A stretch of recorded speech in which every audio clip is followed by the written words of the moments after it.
Today my guest is the co-founder of Real Movement, Ilgar Mammadov. Welcome to our studio. Thank you. Russian Prime Minister's article titled Historical Event for All States of Post-Soviet Era appeared on Izvestia newspaper. The article says that a very important integration project, Russia, Belarus, Kazakhstan United Economic Zone, launches on January 1, 2012, and describes it as a historical event for not only three countries, but for all former Soviet countries. How do you assess it? The appearance of this article is very remarkable. 6 years of presidency is awaiting Putin. If elected twice, this article will be the program of his 12 years of ruling. It's a program statement, not a simple article. This can only disturb Azerbaijan. Why? Because the second wave of global crisis that we are facing now shows that the economic crisis, especially in the West, will be quite continuous. Russian imperialist forces see this crisis as a chance to restore the Soviet Union with a different name, Eurasian Union. It's quite clear.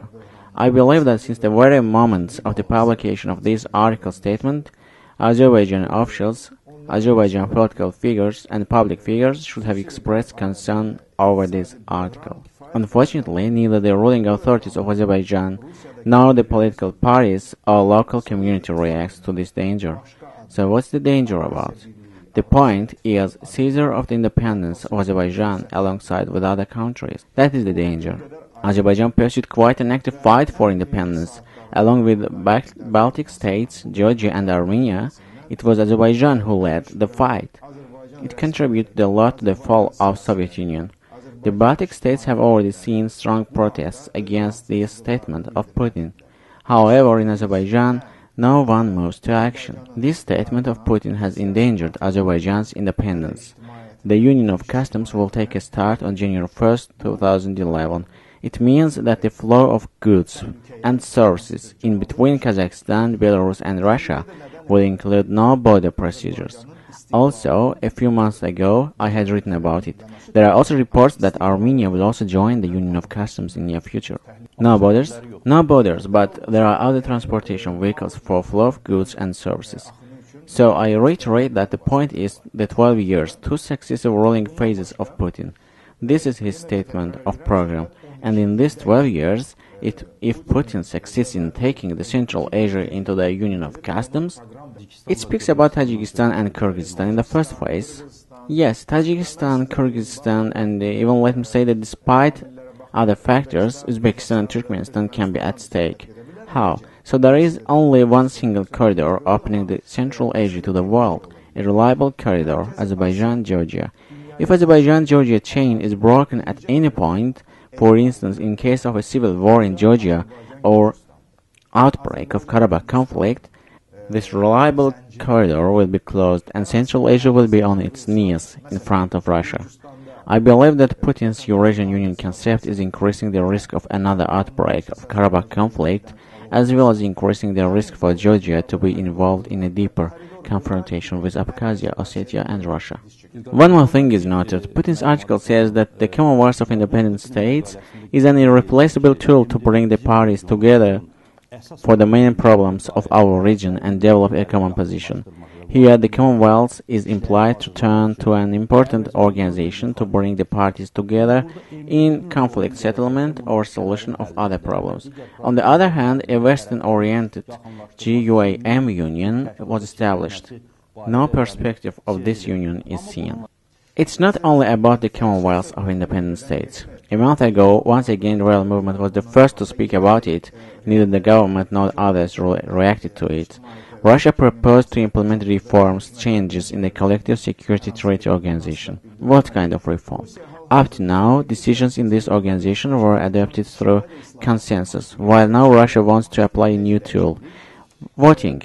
And maybe the voting results will not be disclosed beyond the organization, will not be publicized.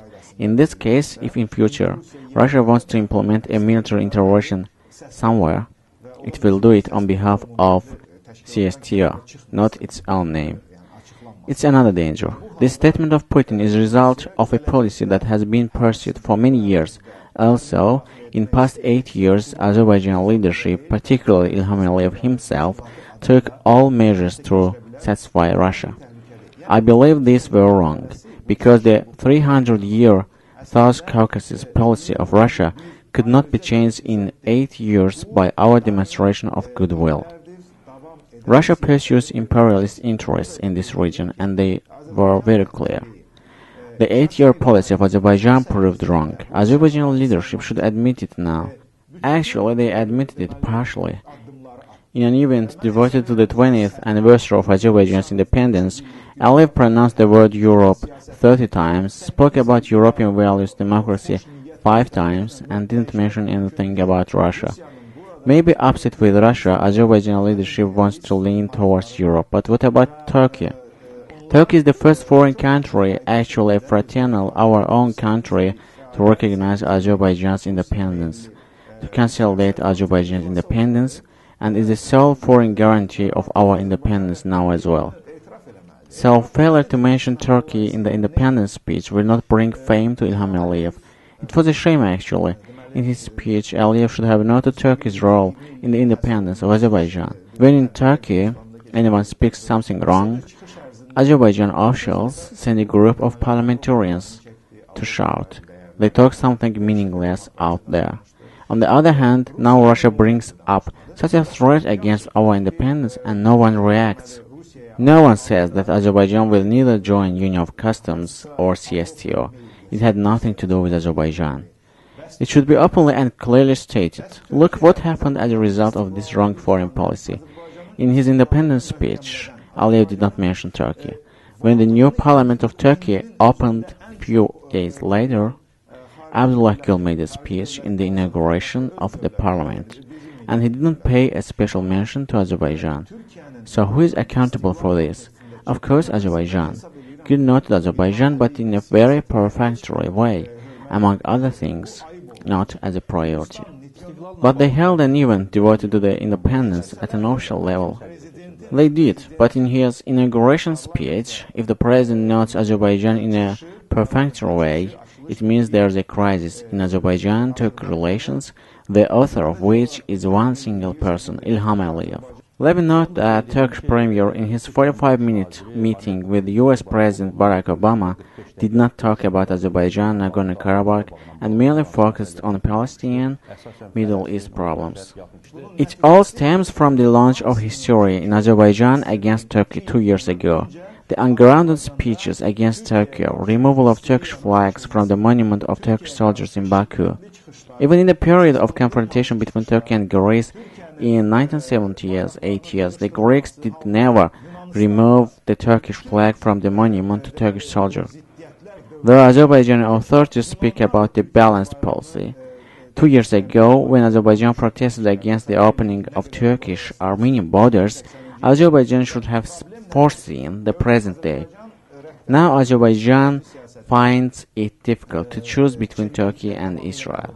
If Azerbaijan defends Turkey, it will have adverse results for Azerbaijan. This should have been foreseen, and the Turkish-Armenian border should have been left open. What measures does Azerbaijan need to take? Should it go closer to NATO, EU, and how should it react to the international calls for human rights and democracy so that it can escape the threat to gain international defense? Azerbaijan should pursue the way of Euro-Atlantic integration. So does the Turkey. Azerbaijan and Turkey are going the same way. Azerbaijan cannot go a way different from that of Turkey. Period. What about confederation? If needed, a confederative union with Turkey can be a solution. But it is more expedient for Turkey and Azerbaijan to pursue separate policies in a way approved mutually for our mutual benefit. In future, if needed, confederative union should be the solution. I reiterate that Turkey and Azerbaijan are two states of one nation. Will Russia be strong enough to do it? Putin's strategy is almost about formation of an alternative union to the European Union. In 1939, Stalin set a goal which was to surpass Europe in terms of incomes per capita. There are many factors here, the main of which is Georgia-Azerbaijan factor. Now the international fight for Georgia and Azerbaijan will soar. There is the Trans-Caspian gas pipeline project. A special envoy of Europe headed to Kazakhstan with the view to involve Kazakhstan and Turkmenistan in this project to transport gas through Azerbaijan. If simply Russia succeeds to remove Azerbaijan and Georgia from the corridor I had just mentioned, the Central Asia will have no option other than joining Eurasian Union, because their only window open to the world is Georgia-Azerbaijan corridor. And if Putin says, I will do that, I assume this goal as a threat against Azerbaijan and Georgia, a threat to our independence. Will it be able to form such a union? It depends on us. I don't only mean military factor, the political relations, the development of economy.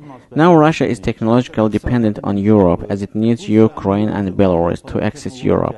From this angle, look, Russia's population is about 140 million, Kazakhstan's is 20 to 25, and in Uzbekistan even more. And if summed with Ukraine and Belarus, there's a market of 200 to 250 million. Russia has lost its free access to our markets, which made Russia to lag technologically. If the borders are opened, would Azerbaijan buy a Russian-produced Lada car? If the borders open, then Russia may become capable of producing a car of much higher quality than that of Lada. However, it has been unable to gain good experience. It has failed in terms of technological superiority. Every country has its own area of technological superiority. Russia has its own spheres of technological superiority as well. For instance, Americans cannot fly now to the space station without Russian rockets. Follow Soviet social system has created multiple opportunities for Russia as well. Anyway, if this union with Russia, let's say the Eurasian Union, could satisfy our interests and exclude the imperialist forces, we would go into it. But we see the 300-year policy of Russia when Turkic lands would be awarded to Armenians. Armenians were deployed in these areas. This policy has been pursued since the ruling of Peter I, with some breaks for more peaceful but at times repressive linguistic russification. We are still facing the problems stemming from that. So in these 300 years, Azerbaijan lost lands, faced cultural and political discrimination.